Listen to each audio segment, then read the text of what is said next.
Reporting from election headquarters, Walter Cronkite. Hello there again. And with 3% now of the national popular vote in, or it's just gone to 4% of the nation's precincts in. That's a very small sample so far, but the figures are holding about the same as they have been all evening, with George Wallace, however, coming up just a little. Nixon has 42% of the vote, some 900,000 votes. Humphrey, 34% of the vote with some 721,000. And Wallace, 23% with the 494,000 votes. We have been able, on the basis of our sample precincts here at CBS News, to estimate that Nixon will win Kentucky and Florida for a total of 23 electoral votes of the 270 he will need. Wallace will win Alabama, his home state, as expected, with 10 electoral votes of the 270 he will need. Nixon has won no states, according to our CBS News estimate, as of now. At this hour, at 8 o'clock, the polls are closing in 16 more states. They'd already closed in 9 states, but these 16, the polls will have closed in half of the states across the nation, states that have a total of 57% of the electoral vote, or 307 electoral votes. Of course, if one candidate or another got all of those first states that closed, he'd already be above the 270 needs, but it's not likely to work that way, as we already know. Perhaps I said something wrong here. I'm getting a note that says Humphrey, that is, has won no states. I thought that's what I said. Perhaps I said something else. At any rate, half of these states have now closed their polls. Those are the states in Alabama, Connecticut, Delaware, District of Columbia, Florida, Indiana, Maryland, Massachusetts, Michigan, Mississippi, Missouri, New Hampshire, New Jersey, Oklahoma, Pennsylvania, and Texas. We have also had a scattering of returns, of course, on important senatorial races around the country. Just before we left you in the last half hour, Mike Wallace told us about some of the important races we can look forward to in the East, although there are no returns in yet on those. But there are returns in from the South and from the Middle West. And let's hear now from the South and Roger Mudd. The race in Kentucky for Thurston Morton's seat is still a tight one tonight, although the Republican candidate, Marlowe Cook, has about a 20,000 vote lead. The race there is between Marlowe Cook, the Jefferson County judge, and Miss Catherine Peden of Hopkinsville, a radio station executive. 84% of the popular vote in, Judge Cook 401,000, or almost 402, Miss Peden 381,000.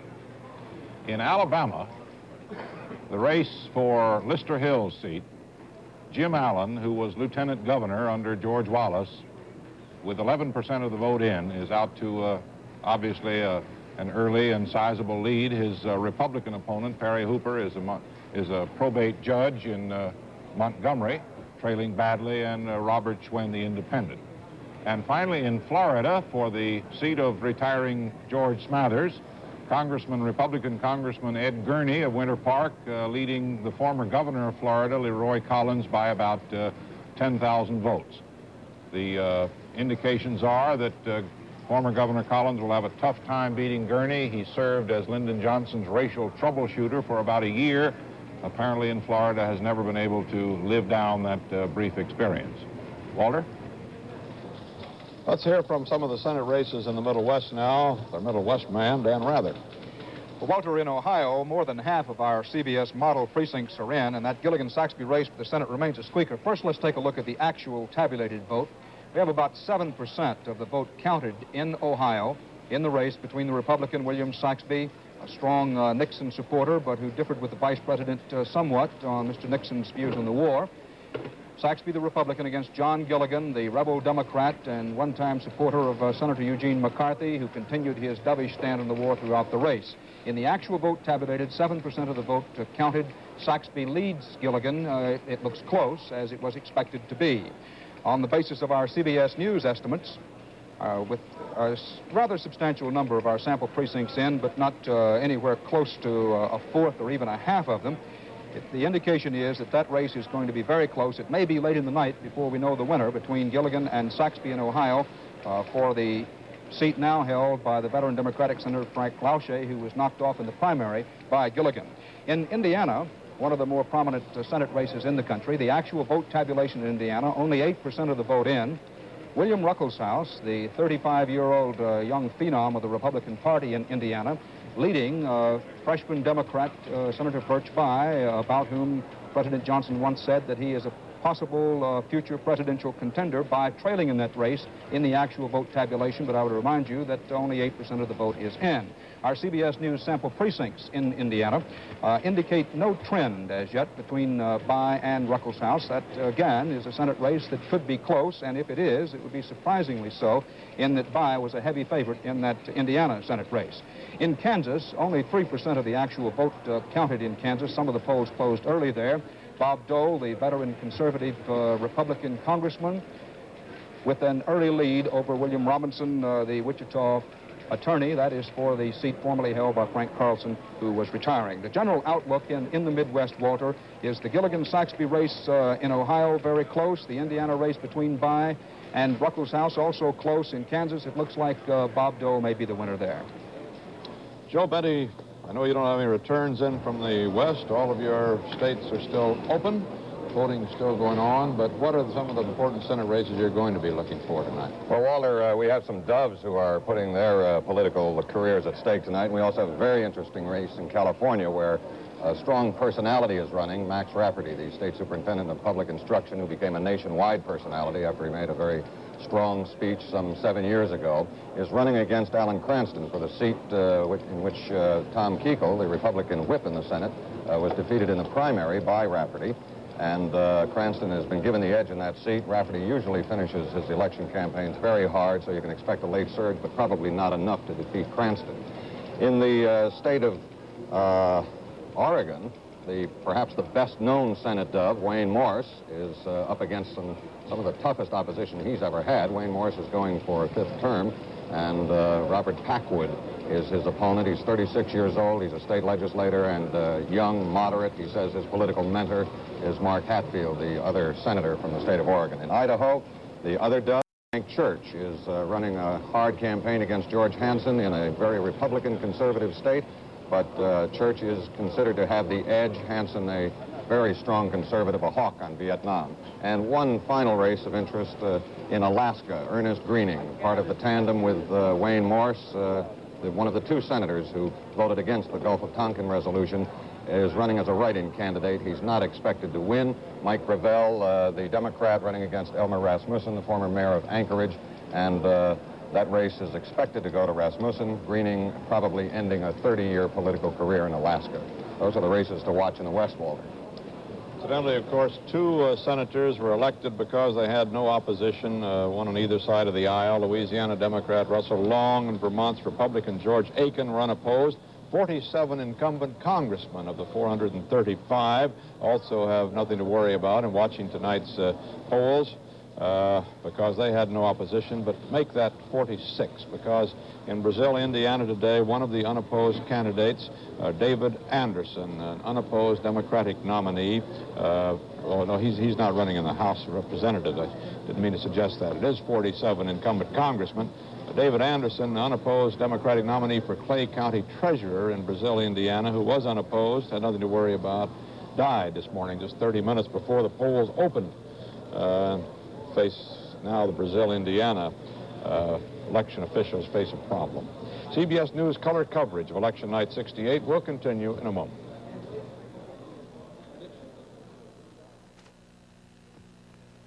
On the right, a man shaving with a leading stainless steel blade. On the left, a man with a Norelco triple header. The shaver with a record of shaving as close or closer than a blade in 2 out of 3 shaves. Right on the chin.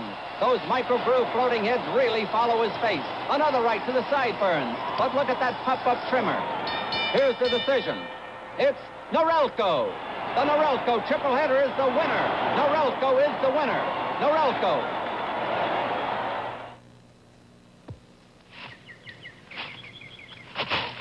We're at the top secret high karate training school. These trainees are learning how to defend themselves in case they apply too much high karate after shave or cologne.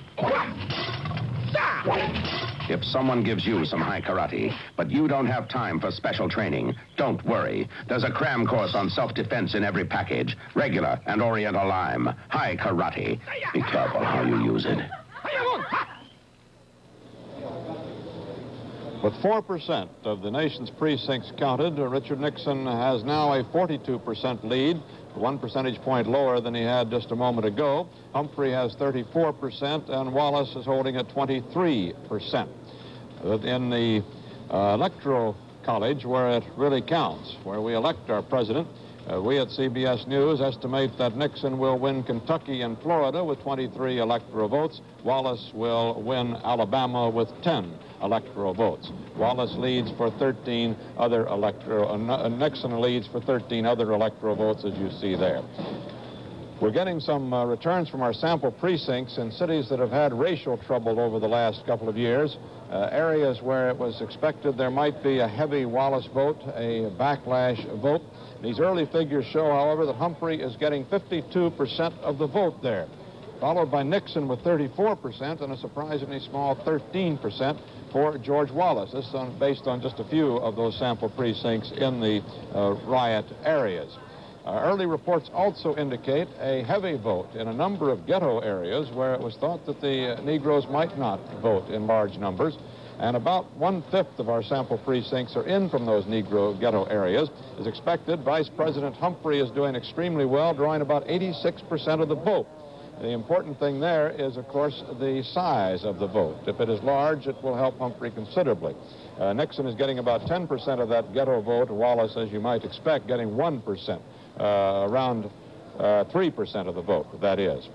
And now CBS News estimates that when all of the votes are in from the state of North Carolina, Richard Nixon will win North Carolina with 43% of the vote. Humphrey will get 31% of the vote, and Wallace 26% of the vote. Here again, Wallace has not done as well as expected. He is expected to have a nip-and-tuck battle with Nixon in Kentucky and also in North Carolina. And a consensus of various polls gave Wallace the state of North Carolina in a very close race with Nixon, but instead he came in third in both Kentucky and North Carolina. Nixon winning both of those states, Kentucky and North Carolina. So now Nixon gets an additional 13 electoral votes, and it brings his total of electoral votes to something like 36. Let's see what's going on down at the Wallace headquarters in Montgomery, Alabama. Our CBS News correspondent Charles Carroll is there. Charles? Walter, when George Wallace hires a hall in his home country, he really hires a hall. This Coliseum will seat about 8,000, and some 5,000 or 6,000 other people can squeeze into it. But the remarkable thing is that most of these seats are empty at this rather late hour of the night. Nelson Benton, who's covered Wallace through this long campaign, says it's the smallest Wallace crowd he's seen. But this is the cheering section of the faithful, the people who have worked so hard for George Wallace and who are cheering tonight at every little thing they can find to cheer for. There's no big display board up here, and there's really very little way for the people in the stands to know how the election is going. But to give you an idea of the faith that the people who have worked for him have in this man, let me just talk to some of the people on the front row. How long have you worked for George Wallace? Well, somewhere around 12, 14 months in my spare time. Every minute I could spare away from my regular job. Do you think he has a chance to win? I do. He's not doing very well so far, apparently. Well, that's all right. Just because we got a new baby, a baby's not born a man, don't mean he won't one day be a man. You still have hope for tonight? I have hope for tonight and our new party for the future. That's what I want, our new party. Can George Wallace still become president? I firmly believe so, Charles. I really do. What about you? Do you also have this faith? We are very optimistic. Well, what do you have to be optimistic about? It appears that he's lost now in Kentucky and North Carolina and in Florida as well. Aren't those states you would hope to carry?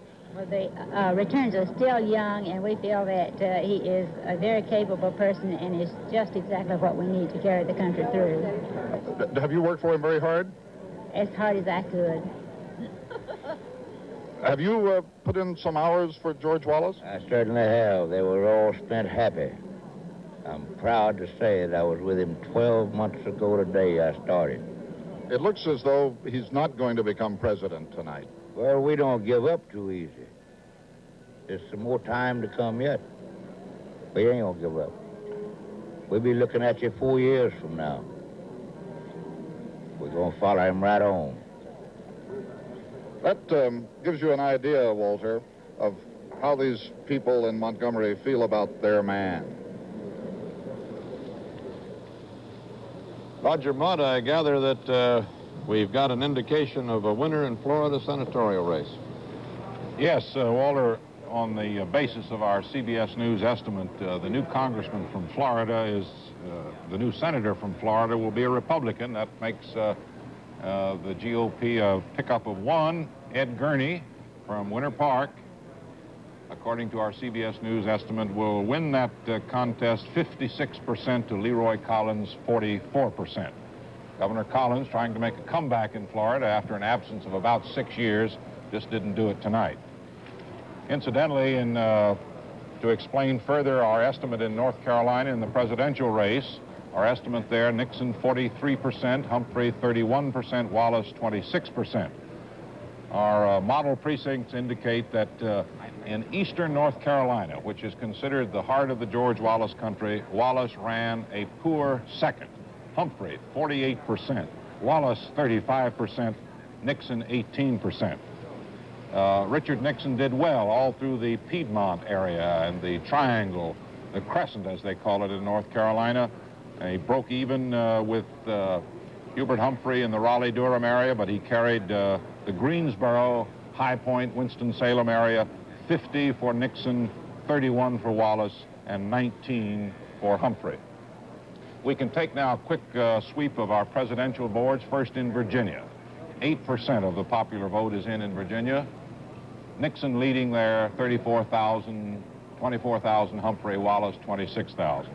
In South Carolina, 5% of the vote in, Wallace out to an early lead there. In Mississippi, 4% of the vote in, no surprise, Wallace out to an early lead. In Kentucky, which already we estimate has gone for Richard Nixon, there are the figures in Kentucky.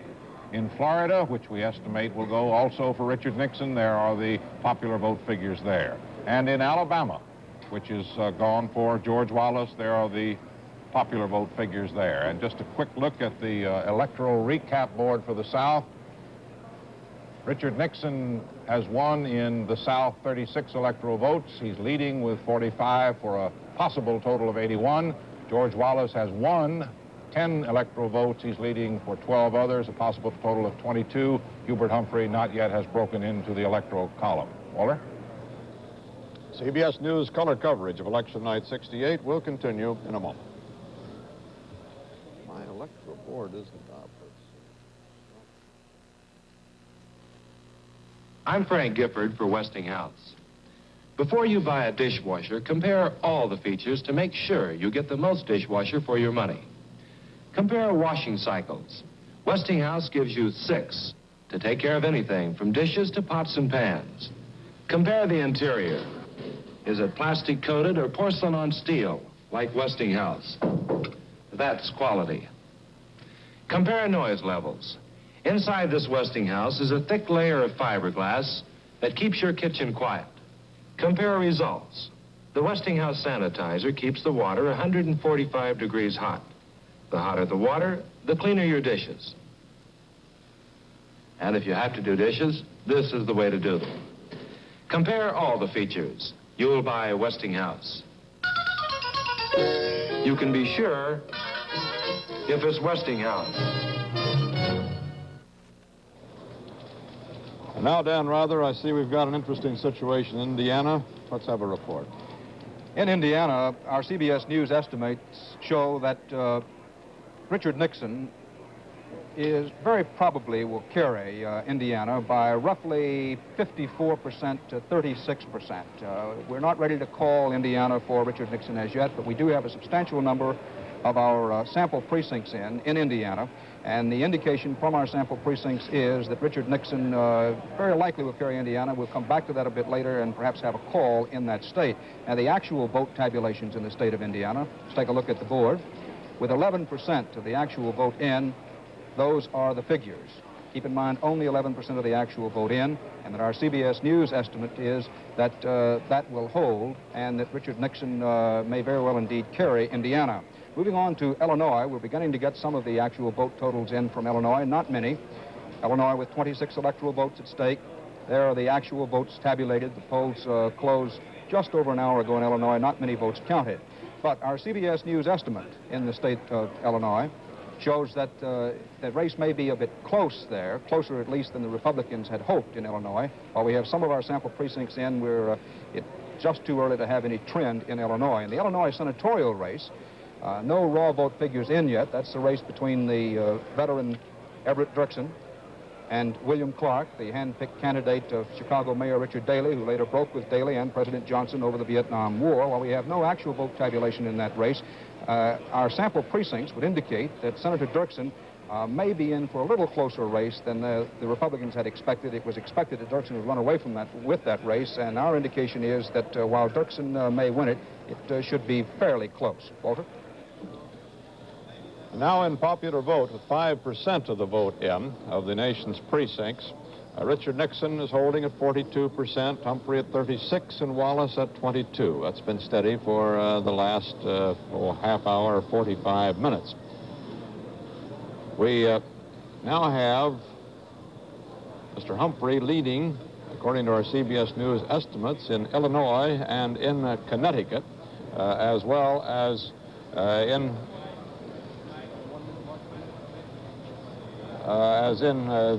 those are the two states in which we have Humphrey leading at this moment. Checking my readout screens here, that seems to be the situation. In Indiana, we have Nixon leading, as Dan Rather reported to you just a few moments ago. Dan? Walter, I believe that in the state of Indiana that we're very near calling that for Richard Nixon. My screen shows an asterisk beside Indiana and shows we're calling that in the winner column, the CBS News estimate. I just got a confirmation of that, Dan. You're absolutely right. The CBS News estimates that Nixon will win Indiana, and that when all the vote is in, he'll have 50% of the vote there, Humphrey 38%, and Wallace 12% in Indiana. In the popular vote, it is still Nixon 42%, Humphrey 36%, and Wallace 22%, with 5% of the nation's precincts counted. That's been holding very steady for the last hour. This is Walter Cronkite at CBS News Election Headquarters. Trying to call your attention to the I saw the asterisk. This is CBS.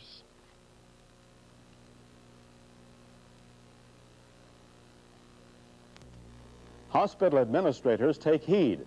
Now you can computerize your hospital system by subscribing to the services of Computer Communications Corporation.